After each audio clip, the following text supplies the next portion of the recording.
নমস্কার সবাইকে। Hi, hello and good evening. তো আমি আজকে একটা রান্না ট্রাই করেছি, তো সেটা একটু তোমাদের সাথে শেয়ার করে নিতে চাই। তো চলো দেখি কী বানিয়েছি আর কীভাবে বানিয়েছি। ও কী লাগছে ডিম কারিটা, দেখতে কিন্তু বেশ ভালো হয়েছে। চলুন দেখে নেওয়া যাক কেমনভাবে বানালাম। এই হেইসা বড় একটা ধামসা কড়াই নিয়ে নিলাম, তার মধ্যে অল্প একটুখানি তেল দিয়ে দিলাম, তার মধ্যে একটুখানি নুন দিয়ে দিলাম। এবার নুন দেওয়ার পরে নুনগুলো তো তেলের মধ্যে পড়ে বেশ লাফালাফি ঝাপাঝাপি শুরু করে দিল। তারপরে একটু হলুদ দিয়ে দিলাম ওদেরকে একটু শান্ত করার জন্য। তারপরে এবার একটু ভালো করে নেড়ে চেড়ে এই 1 নম্বর, 2 নম্বর, 3 নম্বর, 4 নম্বর, ব্যাস বেশি না, 4টে ডিম ছেড়ে এগুলোকে একটু ভালো করে যতক্ষণ পর্যন্ত নাড়াচাড়া করবো, যতক্ষণ না পর্যন্ত ডিমের গায়ে লাল লাল ফোস্কা পড়ে যায়। দেখা যাক, এবার লাল লাল ফোস্কাও পড়ে গেছে। ডিমগুলোকে না একটু চিড়ে নিয়েছিলাম। এবার এই কড়াইটার মধ্যে আরেকটুখানি তেল দিয়ে দিলাম, তার মধ্যে এই যে তেজপাতাগুলোকে কুচি কুচি করে কেটে নিয়েছি, যাতে রান্না করার সময় নাড়তে না অসুবিধা হয়। তারপরে একটু শুকনো লঙ্কা, একটু জিরে আর একটা এলাচ একটু চিড়ে দিয়েছি, যাতে মুখের মধ্যে ফটাস করে এসে না ফোটে। আচ্ছা, এবার পেঁয়াজ বাটার জন্য যে পেঁয়াজ কেটেছিলাম তার মধ্যে থেকে একটুখানি পেঁয়াজ নিয়ে তেলের মধ্যে একটু ভালো করে নাড়াচাড়া করলাম, যতক্ষণ না পর্যন্ত গোল্ডেন ব্রাউন কালার চলে আসে। এবার কালারটা চলে এসেছে। এবার এই যে একটু রসুন গ্রেট করে 1 চামচ মতন তেলের মধ্যে ছেড়ে দিলাম। ব্যাস, তেলের মধ্যে রসুনটা ছাড়ার পরে তো ওফ, চচ্চর চচ্চর ছচ্চর ছচ্চর করে পুরো একদম ভাজা ভাজা ভাজা ভাজা হয়ে গেল। তারপরে এই পিঙ্ক পিঙ্ক পেঁয়াজ বাটাটা সুন্দর করে তেলের মধ্যে দিয়ে দিলাম। এবার এই পিঙ্ক পিঙ্ক পেঁয়াজ বাটাটাকে ততক্ষণ পর্যন্ত ভেজে নেব যতক্ষণ পর্যন্ত না ও একটুখানি লালচে লালচে ব্রাউন ব্রাউন হয়ে যাচ্ছে।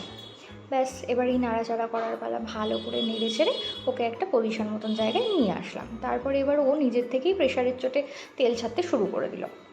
তারপরে দেখলাম একা রয়েছে, একটু নুন দিলাম, নুনটাও আবার একা হয়ে গেল, তার জন্য একটু চিনি দিয়ে দিলাম। ব্যাস, এবার এটাকে ভালো করে নাড়াচাড়া করার আগে আদা আর একটু লঙ্কা বাটাও দিয়েছি। সরি, লঙ্কা বাটা না, একটু গোটা লঙ্কা দিয়েছি।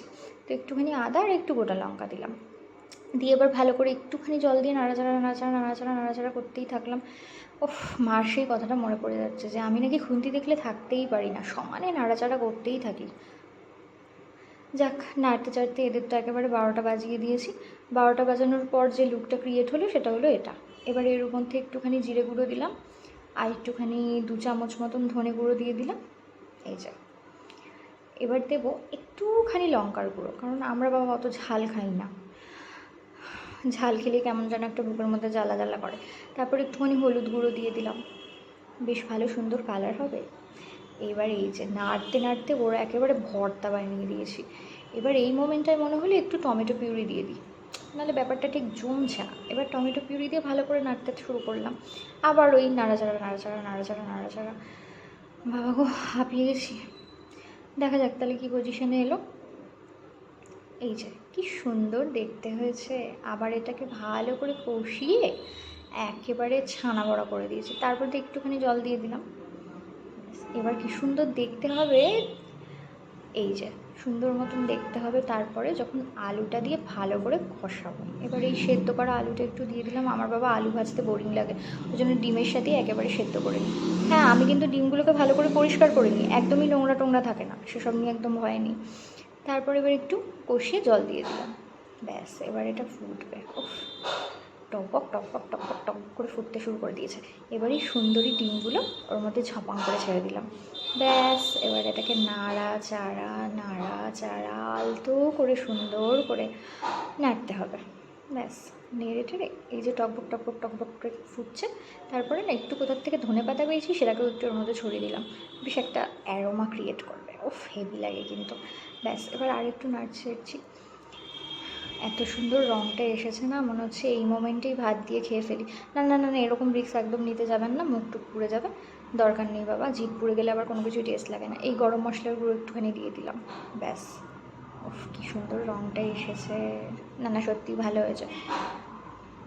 এবার এই ডিমগুলোর অ্যারোমাটা পুরো তরকারির মধ্যে ছড়িয়ে গেল। ব্যাস,